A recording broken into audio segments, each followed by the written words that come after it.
Audiolivro Mãos de Luz, terceira parte, capítulo 12. Obstruções da energia e sistemas de defesa da aura. Depois de observar muitas obstruções nos campos das pessoas, comecei a classificá-las em tipos. Encontrei 6 tipos gerais de obstruções da energia. Também comecei a notar que as pessoas usam seus campos de maneiras defensivas, a fim de protegê-las contra uma experiência desagradável imaginada, e organizam seus corpos áuricos inteiros no que denomino um sistema energético de defesa. Antes de tudo, examinemos os 6 tipos de obstruções da energia que observei. Tipos de obstruções da energia. As figuras 12-1 e 12-2 mostram como esses bloqueios se me apresentam. A obstrução maçante, figura 12-1A, resulta de se deprimirem os sentimentos e a energia da pessoa até a sua estagnação, provocando um acúmulo de fluidos corporais na área. O corpo tende a entumescer-se ali. Essa obstrução, em geral, não é de alta energia, mas antes de baixa, habitualmente associada ao desespero. Se a obstrução continuar, a doença resultante possível será uma colite ou uma angina pectoris. A cor, quase sempre o azul acinzentado, produz uma sensação de coisa pegajosa e pesada, como um muco. Ali há raiva também, geralmente do tipo que censura. A pessoa desistiu de tudo e sente-se impotente. Uma mulher que teve um casamento infeliz e renunciou à carreira pelo casamento, por exemplo, sofre de uma obstrução desse gênero. Agora, cinquentona, verificou ser impossível voltar ao mundo dos negócios e encetar uma carreira. Em vez disso, atribui simplesmente ao marido sua infelicidade. Exige que as filhas façam o que ela nunca fez. Tenta viver a vida através delas, mas é claro que isso não pode dar certo. Por outro lado, a obstrução de compactação, figura 12-1B, que suprime os sentimentos, contém grande quantidade de fúria acumulada. Como um vulcão, de cor vermelha escura, costuma aparecer ameaçadora ao observar que normalmente não deseja ser o recipiente da erupção vulcânica. Essa obstrução da energia resulta numa acumulação de gordura ou músculos corporais na área. Se a compactação continuar por muito tempo, poderá redundar em enfermidades como uma inflamação da pelve. A pessoa geralmente se dá conta da fúria e sente-se presa porque a liberação da fúria está associada à humilhação.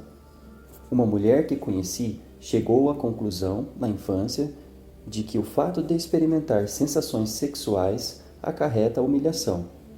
O pai humilhou-a em relação à sua sexualidade quando ela era moça.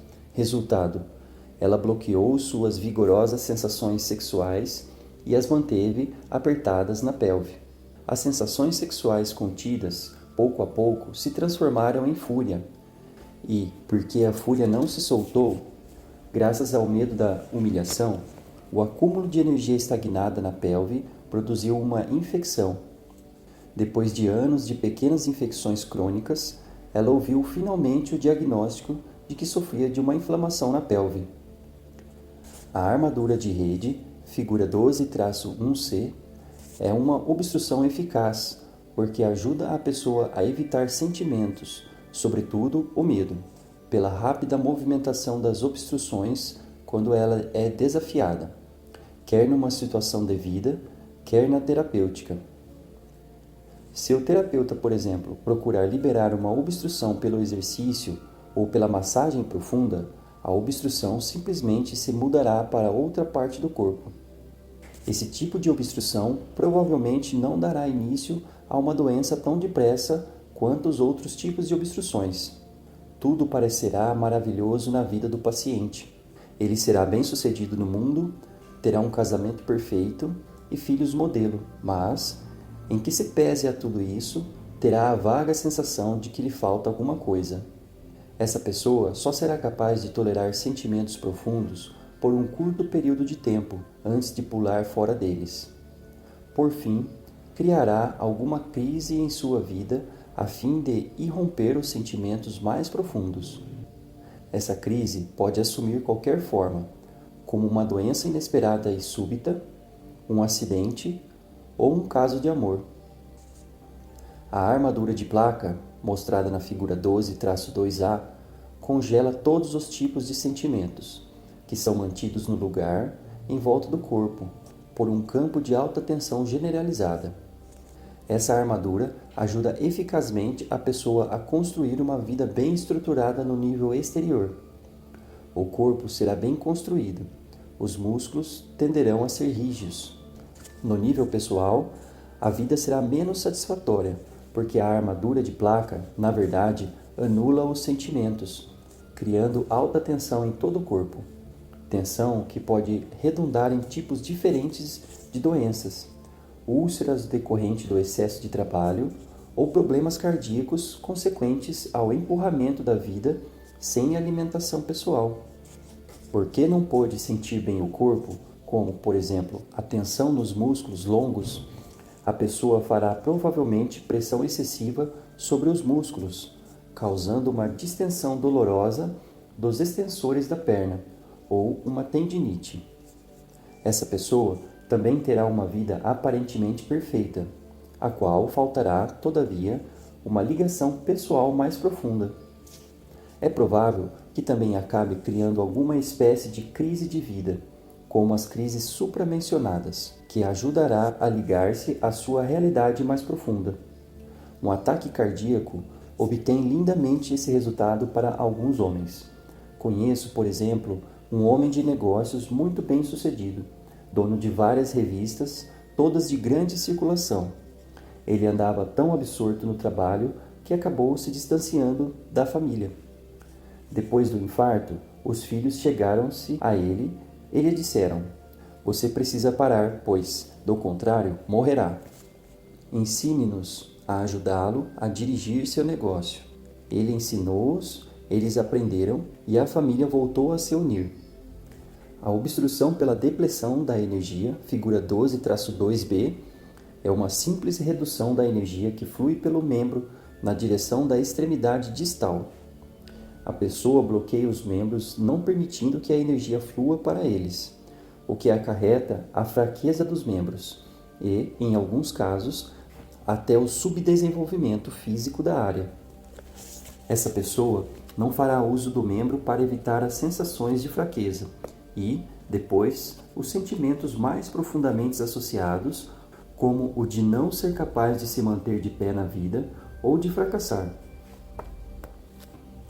O vazamento da energia, figura 12-2c, ocorre quando a pessoa esguicha a energia pelas articulações em vez de permitir que ela flua membro abaixo, o que faz inconscientemente a fim de reduzir o fluxo da energia através dos membros a ponto de não ter força nem o sentimento para responder a certas experiências no meio ambiente.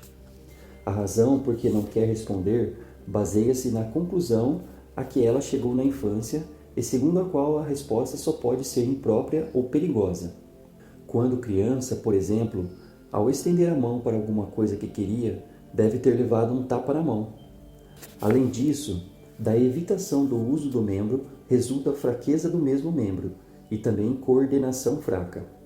Ambos os tipos de obstruções acarretam igualmente frieza nos membros. A pessoa é geralmente vulnerável nas áreas onde se registra o vazamento da energia. Esse tipo de obstrução tem por consequência problemas nas articulações.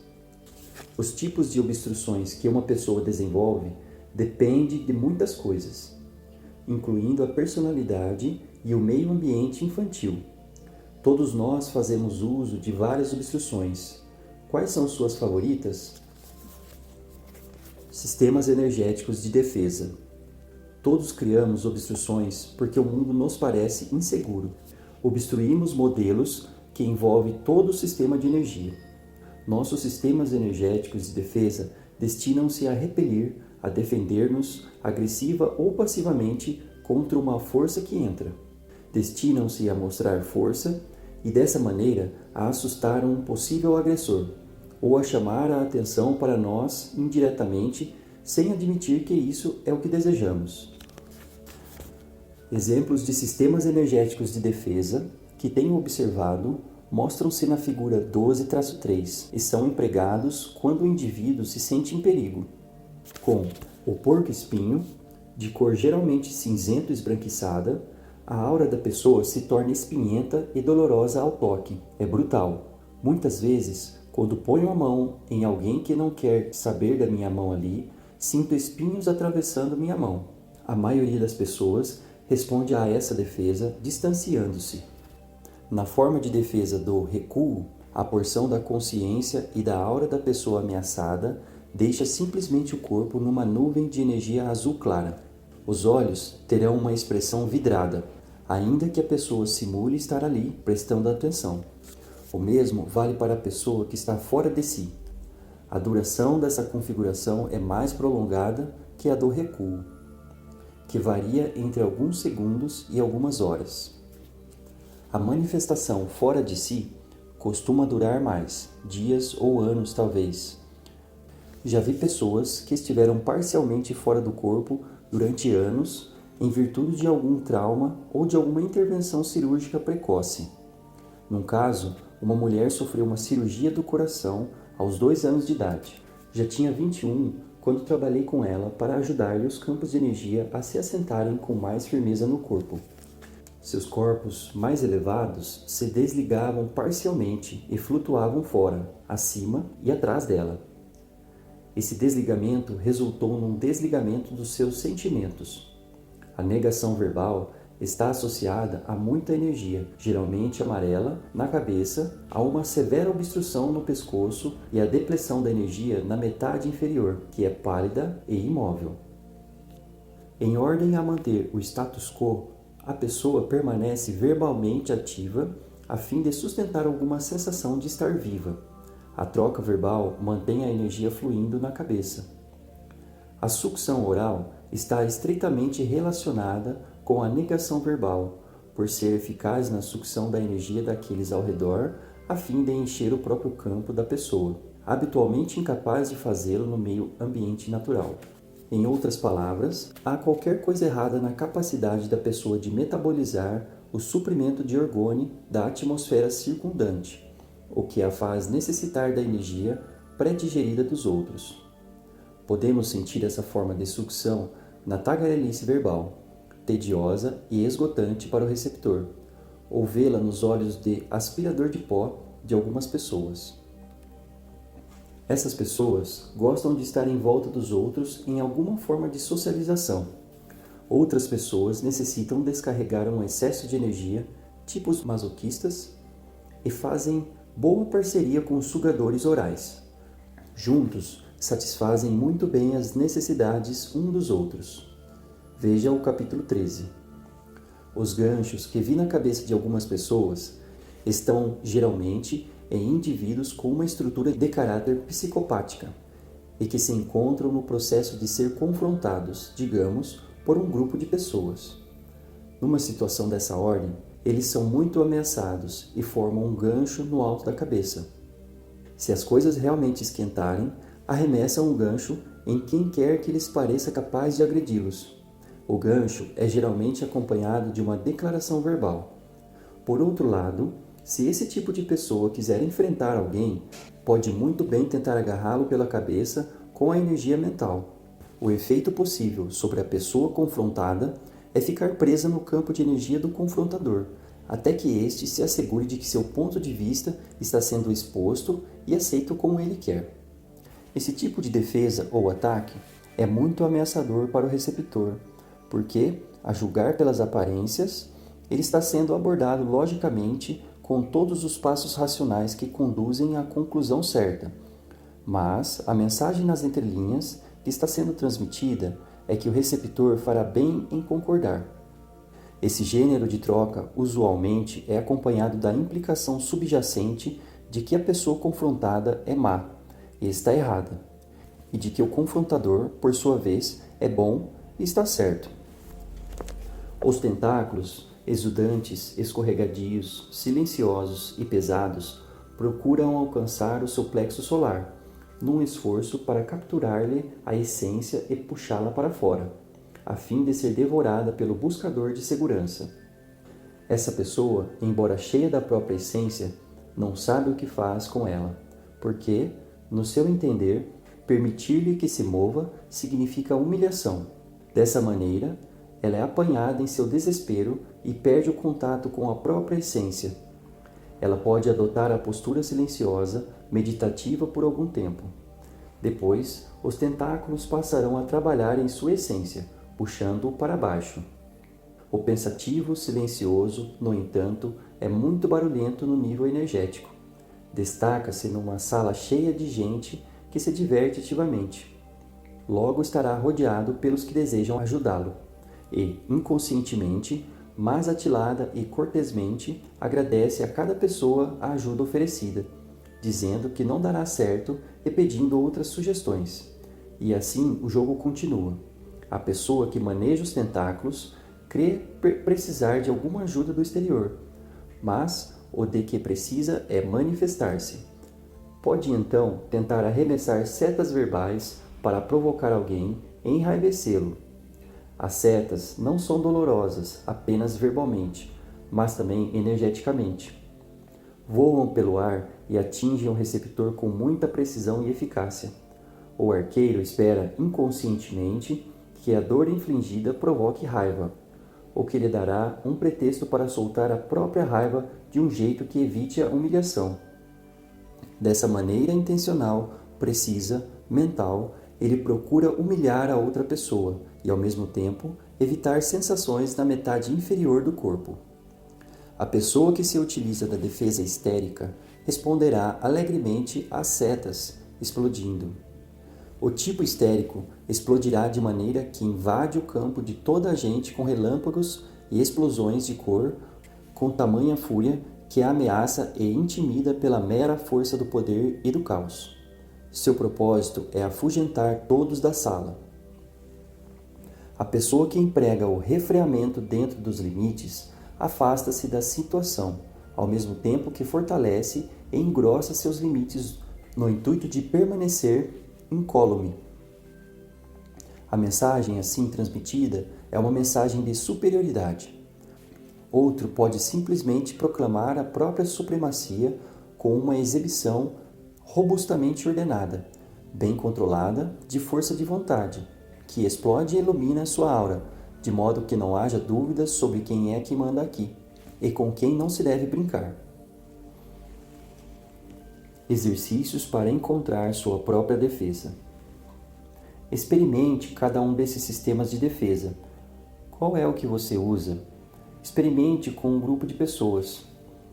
Todos andam ao redor da sala, em cada sistema de defesa. Quão familiar é cada um deles? Quais são os que você usa em ocasiões diferentes?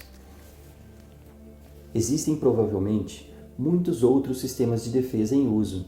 Você mesmo, sem dúvida, poderá pensar em alguns que usa e alguns que são usados pelos seus amigos. O importante é lembrar que todos os usamos e que todos concordamos consciente ou inconscientemente em interagir uns com os outros dessa maneira. Ninguém é obrigado a participar das interações. Todas são voluntárias. Em alguns níveis da nossa personalidade, chegamos às vezes a apreciá-las. Não precisamos ficar com medo quando as vemos uns nos outros. Temos sempre a opção de responder mais tolerante do que defensivamente. Precisamos lembrar-nos de que há sempre uma razão por que alguém se defende, para proteger alguma parte vulnerável de si mesmo, que deseja conservar sob o seu domínio e escondida, quer de nós, quer dele mesmo, quer de ambos. Criamos e desenvolvemos a maior parte desses sistemas no princípio da nossa vida. Como vimos no capítulo 8, a aura de uma criança não está plenamente desabrochada, como também não está em seu próprio corpo. A aura também se desenvolve e passa por estágios de desenvolvimento à medida que o indivíduo cresce, enquanto modelos básicos de caráter que representam a um tempo forças e vulnerabilidades se clareiam. Revisão do capítulo 12. 1. Enumere e descreva 6 tipos principais de obstruções da energia. 2. Faça uma lista dos principais sistemas de defesa e do modo como funcionam. Quais são os que você usa? Os que você usa são eficazes? Qual seria um meio melhor para lidar com suas experiências de vida? Matéria para reflexão. 3. Em que sistema de crença pessoal se baseia sua defesa principal? 4. Sua vida seria melhor ou pior se você não usasse o seu sistema de defesa? 5. Faça uma lista dos tipos e localizações das obstruções que você criou em seu sistema de energia e de corpo. Com que experiências de infância se relaciona cada um deles?